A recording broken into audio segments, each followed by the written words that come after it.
Halo, selamat pagi, selamat siang, dan selamat sore untuk teman-teman yang sedang menyaksikan video ini. Yang terhormat, Ibu Novianti Madonna, MMSI selaku dosen pembimbing.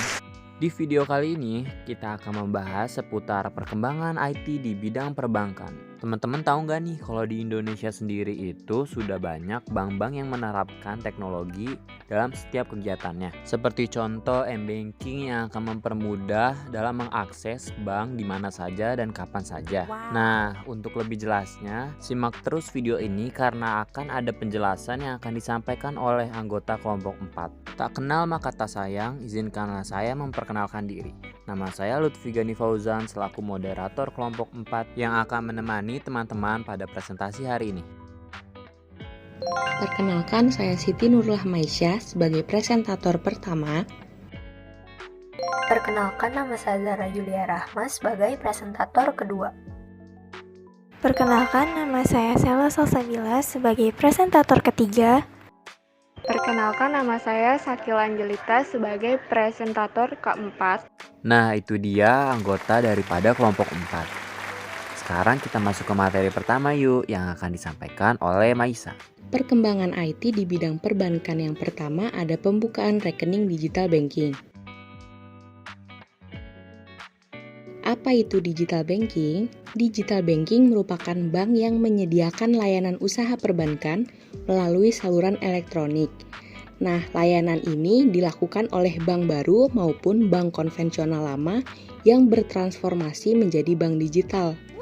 Layanan ini dijalankan secara penuh dengan metode daring. Jadi, segala bentuk kegiatannya itu tanpa sesi tatap muka secara langsung nih antara nasabah dengan pihak bank. Wow. Digital banking ini bukan sebuah perkembangan teknologi yang baru loh di bidang perbankan. Sudah banyak bank yang mempunyai program ini, seperti Bank Jago, Genius, Bank Raya, Neobank, Line Bank, C-Bank, Blue by BCA, Alobank, dan lain sebagainya. Apa aja sih perbedaan pembukaan rekening digital banking dengan bank konvensional? Yang pertama ada sistem kartu dan buku tabungan. Nah, teman-teman bakal jarang nih nemuin kartu dan buku tabungan di digital banking. Karena kalau pada digital banking ini biasanya udah nggak dapet kartu ATM dan buku tabungan. Berbeda dengan tabungan biasa ya teman-teman. Lalu yang kedua ada keamanan. Karena kita di digital banking ini udah nggak pakai kartu ATM dan buku tabungan lagi, teman-teman nggak perlu takut kehilangan kartu ATM dan buku tabungan nih. Karena semua transaksinya itu secara online. Tapi teman-teman harus waspada ya dengan peretasan data akibat kelalaian kita sendiri. Lalu perbedaan ketiga itu ada di fleksibilitas. Karena bank digital ini diaksesnya secara daring, maka kita bisa melakukan transaksi kapan aja nih teman-teman.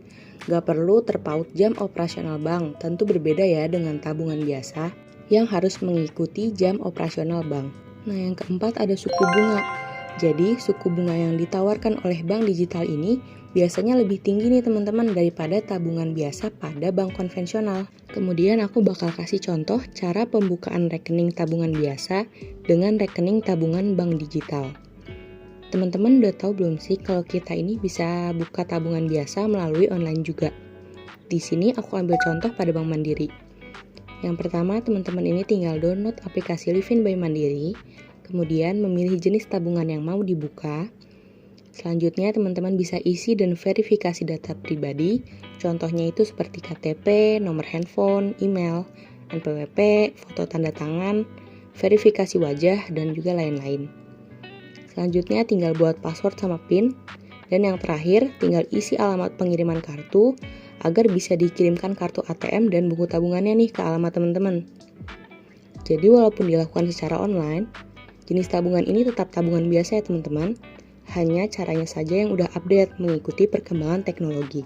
Wow. Nah, gimana sih kalau cara pembukaan digital banking itu sendiri? Di sini aku ambil contoh salah satu digital banking yaitu Blue by BCA Digital. Jadi teman-teman ini tinggal download aplikasi Blue by BCA Digital, kemudian isikan data pribadi seperti nama, NIK, NPWP, alamat, dan lainnya. Kemudian akan ada verifikasi nih melalui video call dengan tim BCA. Nanti rekening digital banking teman-teman akan otomatis terbuat jika proses verifikasinya sudah tepat. Setelah itu teman-teman bisa deh melakukan segala jenis transaksi melalui smartphone tanpa adanya kartu ATM dan juga buku tabungan. Di sini saya akan menjelaskan mengenai fitur cardless. Cardless merupakan fitur yang mempermudah transaksi tanpa memasukkan kartu debit ke dalam mesin ATM. Wow. Sudah banyak bank yang menawarkan fitur cardless, seperti pada Bank Mandiri, BRI, BNI, BTN, BCA, BSI, Maybank, Bank Sinarmas, Bank Danamon, dan lain-lain. Cara menggunakan fitur cardless sangatlah mudah, yaitu dengan yang pertama, membuka aplikasi mobile banking. Yang kedua, kita bisa menggunakan fitur cardless yang ada pada opsi di mobile banking. Lalu kita catat kode transaksi yang muncul. Setelah itu, kita datangi mesin ATM terdekat, dan yang terakhir, kita pilih opsi transaksi tanpa kartu dan masukkan kode transaksi. Perkembangan IT yang ketiga itu ada fitur pembayaran dan pemesanan online pada mobile banking.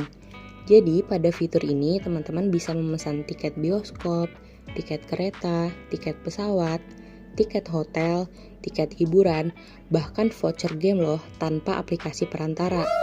Jadi bisa langsung pesan pada mobile banking yang sudah menyediakan fitur ini. Di sini aku ambil contoh mobile bankingnya itu BCA. Kalau pada mobile banking BCA, fitur ini dinamakan lifestyle. Teman-teman yang udah punya mobile banking BCA sudah tahu dan sudah pernah memanfaatkan fitur ini belum nih? Padahal caranya itu simple banget loh. Yaitu cukup pilih menu lifestyle pada bagian home mobile banking BCA, kemudian akan muncul berbagai jenis pemesanan dan pembayaran online yang bisa teman-teman gunakan. Tentu hal ini akan sangat memudahkan ya teman-teman. Jadi dengan satu aplikasi kita bisa memesan dan membayar tanpa dukungan aplikasi lain. Semakin berkembangnya zaman, semakin banyak pula fitur baru dari digital banking. Salah satunya Zenius. Zenius sendiri merupakan produk digital banking dari BTPN yang dapat mempermudah nasabah dengan mengatur keuangan hanya melalui smartphone. Yang menarik dari digital banking yang satu ini adalah fitur keuangannya. Zenius punya 3 fitur keuangan, yaitu FlexiSaver, MaxiSaver, dan DreamSaver. FlexiSaver itu jenis tabungan biasa, bedanya dia ini tanpa saldo mengendap. Selebihnya fungsinya sama aja seperti tabungan pada umumnya. Kalau MaxiSaver adalah layanan deposito berjangka. Ini juga sama seperti layanan deposito pada bank lain. Yang membedakan yaitu DreamSaver. DreamSaver ini fitur keuangan yang bisa membagi tabungan sesuai dengan target pencapaian yang bisa lebih spesifik. Biasanya kan pada tabungan biasa ya saldonya hanya di situ-situ aja. Kalau punya keinginan menyisihkan dana pun gak bisa dibagi-bagi secara spesifik. Nah, dalam DreamSaver ini, kita bisa menyisihkan uang ke dalam tabungan-tabungan yang lebih spesifik dengan jumlah goals tabungan dalam jangka waktu menabung yang kita mau. Oke teman-teman, yuk kita lanjut ke rekening keempat, yaitu Bluegather. Apa sih Bluegather? Bluegather adalah rekening tabungan single account di mana tabungan ini dapat dipakai untuk menabung bersama loh. Dan maksimal 24 orang yang memiliki digital banking Blue by BCA nih teman-teman. Jadi nih misalnya teman-teman kalau misalnya ada mau event atau planning sama keluarga besar atau bestie-bestie teman-teman nih bisa banget buat make fitur Bluegather ini loh teman-teman. Jadi teman-teman gak make cara manual lagi nih kayak ngumpulin dana di satu orang, dan itu sih pencatatannya ada yang jelas ada yang gak jelas ya.